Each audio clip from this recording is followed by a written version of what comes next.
মুহূর্তে রয়েছে রাজ্যের কৃষকদের জন্য সবথেকে বড় সুখবর, বিগ আপডেট। পশ্চিমবঙ্গ সরকারের কৃষক বন্ধু প্রকল্পের এই বছরের প্রথম কিস্তি অর্থাৎ খরিফ মরশুম টাকা রিলিজ করে দিলেও এখনও পর্যন্ত কিন্তু অনেক জেলার ব্লক অফিস থেকে কৃষকদের ব্যাংক অ্যাকাউন্টে টাকাটা ক্রেডিট করেনি। তো সেই সমস্ত কৃষকদের কবে থেকে দেওয়া হবে যাদের ব্যাংক অ্যাকাউন্টে টাকা, সেই বিষয়ে আজকে অর্থাৎ 20 জুন বৃহস্পতিবার উঠে এলো বিরাট বড় আপডেট। তো বন্ধুরা, নবান্ন থেকে এবং ব্লক অফিস থেকে কী বলা হয়েছে, যে টাকাটা কবে দেওয়া হবে, তো বন্ধুরা সেই বিষয়ে আলোচনা করব এই ভিডিওটির মাধ্যমে। তো যারা আমারই চ্যানেলে নতুন দেখছেন অবশ্যই চ্যানেলটিকে সাবস্ক্রাইব করে পাশে থাকবেন, কারণ কৃষক বন্ধু প্রকল্পের সমস্ত আপডেট সবার আগে আমারই চ্যানেলের মাধ্যমে দেওয়া হয়ে থাকে। তো বন্ধুরা, দেখে নেওয়া যাক কী বলা হয়েছে প্রতিবেদনে। রাজ্যের কৃষকদের আজ 5,000 এবং 2,000 টাকা ঢুকলো। কলকাতা, 20 জুন 2024 বৃহস্পতিবার। অবশেষে কৃষকদের কথা রাখলেন পশ্চিমবঙ্গ রাজ্য সরকার। পশ্চিমবঙ্গ সরকারের একটি জনপ্রিয় প্রকল্প হলো কৃষক বন্ধু প্রকল্প। দীর্ঘদিন ধরে রাজ্যের কৃষকরা কৃষক বন্ধু প্রকল্পের খরিফ মরশুম টাকার জন্য অপেক্ষা করছিল, আর এই অপেক্ষার অবসান ঘটে 12 জুন বুধবার। এই দিন রাজ্যের মাননীয় মুখ্যমন্ত্রী মমতা বন্দ্যোপাধ্যায় টুইটারে পোস্ট করে এই বছরের প্রথম কিস্তি অর্থাৎ খরিফ মরশুম 5,000 টাকা এবং 2,000 টাকা রিলিজ করে দেন। সরকারের এই বার্তা অনুযায়ী 13 জুন অর্থাৎ বৃহস্পতিবার থেকে রাজ্যের সমস্ত জেলার ব্লক অফিসগুলো রীতিমতো কাজ শুরু করে দেয়। দেখা যায় 13 জুন কৃষকদের পেমেন্টের স্ট্যাটাসের ঘরে পরিবর্তন চলে আসে, অর্থাৎ প্রথমে আসে এডিএ আপলোডেড এবং পরে ডিডিএ অ্যাপ্রুভ না হয়েই সরাসরি অ্যাকাউন্ট ভ্যালু চলে আসে। দেখা গেছে 13 জুন থেকে অনেক জেলার ব্লক অফিস থেকে সরাসরি কৃষকদের ব্যাংক অ্যাকাউন্টে টাকা ক্রেডিট করে দিয়েছিল। ইতিমধ্যে রাজ্যের 85% কৃষকরা এই খরিফ মরশুম টাকা পেয়ে গেছে। এখনও পর্যন্ত 90% কৃষকদের পেমেন্টের স্ট্যাটাসের ঘরে অ্যাকাউন্ট ভ্যালিড চলে এসেছে। বাকি 10% কৃষকদের পেমেন্টের স্ট্যাটাসের ঘরে কারো এডিএ আপলোডেড এবং কিছু কৃষকদের পেমেন্টের স্ট্যাটাসের ঘরে এখনও পর্যন্ত প্রথম ধাপ অর্থাৎ ব্ল্যাঙ্ক হয়ে রয়েছে, কোনো রকম পরিবর্তন আসেনি। নবান্ন থেকে বলা হয়েছে, যে সমস্ত জেলার কৃষকদের ব্যাংক অ্যাকাউন্টে টাকা ক্রেডিট হয়নি তাদের এই চলতি জুন মাসের 25 তারিখের মধ্যেই ট্রান্সফার করে দেওয়া হবে। এইবার কোনো রকম আনুষ্ঠানিক সভা হয়নি, সরাসরি কৃষকদের ব্যাংক অ্যাকাউন্টে টাকা ট্রান্সফার করা হয়েছে। যেহেতু জেলার ব্লক অফিস থেকে টাকাটা রিলিজ করা হচ্ছে, সেহেতু কৃষকদের ব্যাংক অ্যাকাউন্টে ধাপে ধাপে টাকাটা ক্রেডিট হচ্ছে। এই কারণে কোনো জেলার কৃষকরা আগে টাকা পাচ্ছে, আবার কোনো জেলার কৃষকরা পরে টাকা পাচ্ছে। 13 জুন থেকে আজ 20 জুন পর্যন্ত নদিয়া, বীরভূম, উত্তর 24 পরগনা, দক্ষিণ 24 পরগনা, কোচবিহার, মালদা, হাওড়া, পূর্ব বর্ধমান, পশ্চিম বর্ধমান, মুর্শিদাবাদ, পূর্ব মেদিনীপুর, পশ্চিম মেদিনীপুর, হুগলি সহ বিভিন্ন জেলার কয়েকটি ব্লক অফিস বাদে বাকি সমস্ত ব্লক অফিস থেকে টাকা দেওয়া হয়েছে। বিশেষ করে নদিয়া, কোচবিহার, হুগলি, উত্তর 24 পরগনা, মুর্শিদাবাদ, মালদা সহ বেশ কিছু জেলার অনেক ব্লক অফিস থেকে টাকা ছাড়েনি কৃষকদের ব্যাংক অ্যাকাউন্টে। দেখা গেছে এই সমস্ত জেলার কৃষকদের 15 জুন থেকে তাদের পেমেন্টের স্ট্যাটাসের ঘরে অ্যাকাউন্ট ভ্যালিড চলে এসেছে।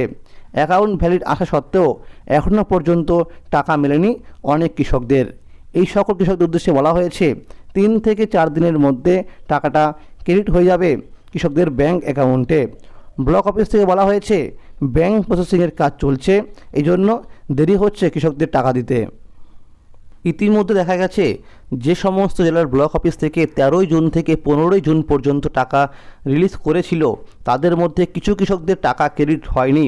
কারণস্বরূপ বলা হয়েছে ব্লক অফিস থেকে যে ব্যাংক অ্যাকাউন্ট নাম্বারের সাথে ইকেওয়াইসি না থাকার কারণে পেমেন্ট হোল্ড হয়ে গেছে। যাদের পেমেন্ট হোল্ড হয়ে গেছে তাদের অবিলম্বে ইকেওয়াইসি করে নিতে বলা হচ্ছে। যাদের এরকম সমস্যা হবে তাদের জুলাই মাসের 7 তারিখের মধ্যে টাকা ক্রেডিট হয়ে যাবে। এছাড়াও ব্লক অফিস থেকে বলা হয়েছে যাদের পেমেন্টের স্ট্যাটাসের ঘরে 15 জুন এর আগে এডিএ আপলোডে চলে এসেছিল, তারা যেন ব্যাংকে গিয়ে ব্যাংক পাসবুকটি আপডেট করে নেয়, কারণ ব্যাংক অ্যাকাউন্ট নাম্বারের সাথে ইকেওয়াইসি বা কিছু সার্ভারের সমস্যার জন্য কৃষকদের মোবাইলে মেসেজ আসেনি।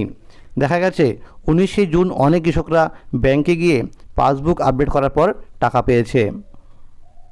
ব্লক অফিস থেকে বলা হয়েছে যে সমস্ত কৃষকদের পেমেন্ট স্ট্যাটাসের ঘরে আধার কার্ডের নাম্বার দেখাচ্ছে না, তারা যেন এই চলতি জুন মাসের মধ্যে তাদের নিকটবর্তী ব্লক অফিস বা বিডিও অফিসে গিয়ে কেবিআইডি নাম্বারের সাথে আধার কার্ডের নাম্বারে লিঙ্ক করে নেয়।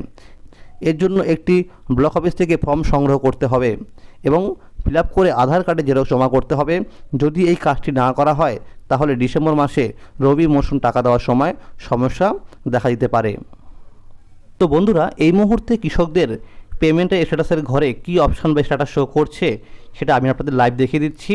যে যারা টাকা পেয়ে গেছে তাদের স্ট্যাটাস কী শো করছে, যারা টাকা পায়নি তাদের কী শো করছে। তো বন্ধুরা, দেখে নেওয়া যাক। তো বন্ধুরা, পশ্চিম মেদিনীপুর ডিস্ট্রিক্টের দাতন 2 এই ব্লকের একজন কৃষকের ভোটার কার্ডের নাম্বার দিয়ে সার্চ করে দেখলাম যে এই কৃষকের স্ট্যাটাসের ঘরে কিন্তু অ্যাকাউন্ট ভ্যালু চলে এসেছিল 15ই জুন।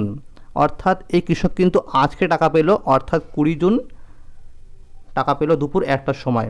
তো বন্ধুরা, এই ব্লক অফিস থেকে টাকা কিন্তু অনেক আগেই ছেড়ে দিয়েছিল। কিছু কিছু কৃষকের কিন্তু আজকে টাকা ট্রান্সফার করা হয়েছে এই ব্লক অফিস থেকে। তো বন্ধুরা, এই ডিস্ট্রিক্টের অর্থাৎ পশ্চিম মেদিনীপুর ডিস্ট্রিক্টের কিন্তু শালবনী, কেশপুর এবং মিদনাপুর সদর এই ব্লক অফিসে কিন্তু আজকেও টাকা ছাড়া হয়েছে কৃষকদের ব্যাংক অ্যাকাউন্টে। এরকমটা রয়েছে আমাদের কাছে আপডেট। এবং বন্ধুরা, একইভাবে পূর্ব মেদিনীপুর ডিস্ট্রিক্টের এগরা 1 এই ব্লকের একজন কৃষকের কেবিআইডি নাম্বার দিয়ে সার্চ করে দেখলাম এই কৃষকেরও কিন্তু স্ট্যাটাসের ঘরে অ্যাকাউন্ট ভ্যালু শো করছে। অর্থাৎ এই কৃষক কিন্তু টাকা পায়নি তার ব্যাংক অ্যাকাউন্টে এখনও পর্যন্ত, কিন্তু দেখা গেছে যে এই ব্লক অফিসে টাকা কিন্তু ছাড়া হয়েছে অনেক কৃষকদের ব্যাংক অ্যাকাউন্টে, তারা কিন্তু টাকা পেয়ে গেছে। তো যারা টাকা পায়নি তারা কিন্তু অবশ্যই ব্যাংকে গিয়ে একবার ব্যাংকের পাসবুকটিকে আপডেট করে দেখে নিন যে টাকাটা ক্রেডিট হয়েছে কি না। কারণ দেখা গেছে অনেকেরই কিন্তু মেসেজ আসেনি তার মোবাইল নাম্বারে, কিন্তু ব্যাংক পাসবুক আপডেট করার পর দেখেছে টাকা ক্রেডিট হয়ে গেছে। এই পূর্ব মেদিনীপুর ডিস্ট্রিক্টের এগরা 2, ভগবানপুর এবং পাতাসপুর 1 এবং 2 এই সমস্ত ব্লক অফিস থেকে টাকা কিন্তু আজকেও ছাড়া হয়েছে কৃষকদের ব্যাংক অ্যাকাউন্টে। অর্থাৎ যারা টাকা পায়নি আগে তাদের কিন্তু আজকেও টাকা দিয়েছে এই সমস্ত ব্লক অফিস থেকে কৃষকদের ব্যাংক অ্যাকাউন্টে। তো বন্ধুরা, একইভাবে মালদা ডিস্ট্রিক্টের ইংলিশ বাজার ব্লকের একজন কৃষকের ভোটার কার্ডের নাম্বার দিয়ে সার্চ করে দেখলাম যে এই কৃষকের স্ট্যাটাসের ঘরে কিন্তু 15ই জুন চলে এসেছিল এই অ্যাকাউন্ট ভ্যালিড স্ট্যাটাসটি। এখনও পর্যন্ত কিন্তু এখানে সেই অ্যাকাউন্ট ভ্যালিড শো করছে। অর্থাৎ এই কৃষক কিন্তু এখনও টাকা পায়নি, কিন্তু এই ব্লক অফিস থেকে কিন্তু টাকাটা ছেড়ে দিয়েছে অনেক আগেই, অনেক কৃষকরা পেয়ে গেছে টাকা। এই কৃষক কিন্তু এখনও টাকা পায়নি। তো বন্ধুরা, আজকের মধ্যে বা কালকের মধ্যে কিন্তু এই কৃষক টাকা পেয়ে যাবে।